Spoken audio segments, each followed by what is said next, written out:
Hi, I'm Tim. Welcome to Watchbox, and thanks for logging on. If you love this watch, email me, tmosso@thewatchbox.com. It's in the description below. Your purchase and pricing email question line for buying this or any watch you see on any Watchbox platform. Reach out to me directly. Email me for pricing at tmosso@thewatchbox.com. Today, we're discussing the 2018 variant of a model launched in 2015 and only made through 2020. This is the Rolex Oyster Perpetual 39mm, reference 114300 and 904L stainless steel. It has the black dial with the all-large index design that was launched in 2018 alongside a similar opaline white dial. The timepiece, 39mm in oyster case profile. You can see it's only 11.3 millimeters thick from lug tip to lug tip, 47.5 millimeters, and if you include the end links of the oyster bracelet, it is 49 millimeters across the wrist with a 20 millimeter spacing between the lugs. We'll throw it on my wrist, which is 16 centimeters in circumference, and it fits nicely. It's broad, it's flat, it's graceful, and you can see that the Oyster has always been a cushion case rather than a true round case. It sits nice and low, flat and thin, with the domed bezel that allows it to easily slide underneath the dress cuff. You can see no issues wearing this watch from side to side, plenty of clearance. You can see the same from over the top, and I can recommend this watch for a wrist as small as 13 to 13.5 centimeters circumference.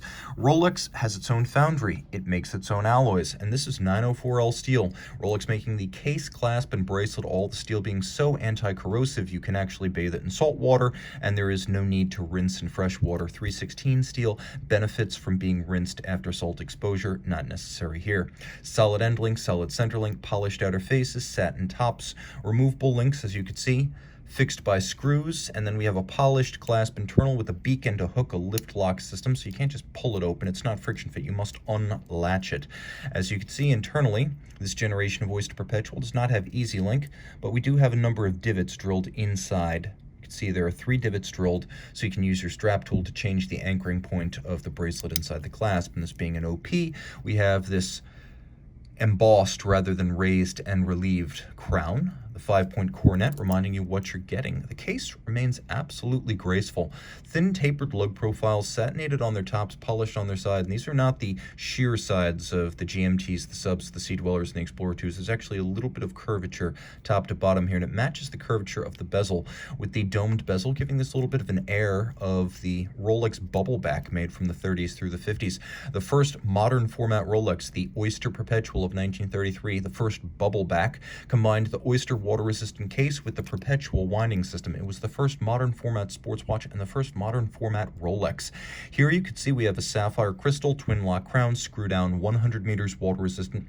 The dial is a black lacquer base. The hands, the crown, and the indices are all 18-karat white gold to resist tarnish and oxidation over time.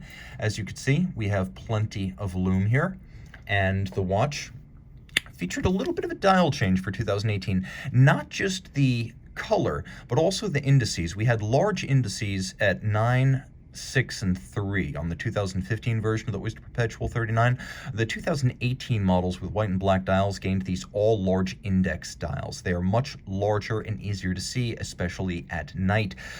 Superlative chronometer, officially certified, and so it is. Inside, we have caliber 3132, Rolex manufacturer movement, bidirectional winding, 48-hour power reserve, stop seconds, 8 beats per second, 31 joules. It is a COSC chronometer, but it is more, as Rolex takes the COSC movement and then cases it up, tests it in 6 positions, and will attest to performance of no worse than -2 + 2 seconds per 24 hours. Hence, this term superlative chronometer now has an objective meaning. The movement, of course, features a robust architecture with Rolex Paraflex shock protection replacing the previous KIF. And we also have a full balance bridge and a free sprung index for shock tolerance. The free sprung balance using microstella variable polar moment nuts to allow precise regulation of this shock tolerant movement. It also includes a Breguet overcoil made by hand, so the watch will keep even time in any orientation with respect to gravity.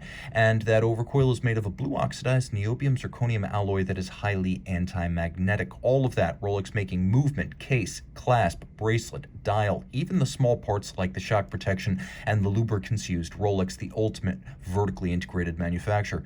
Reach out to T Mosso at thewatchbox.com for purchase and pricing details.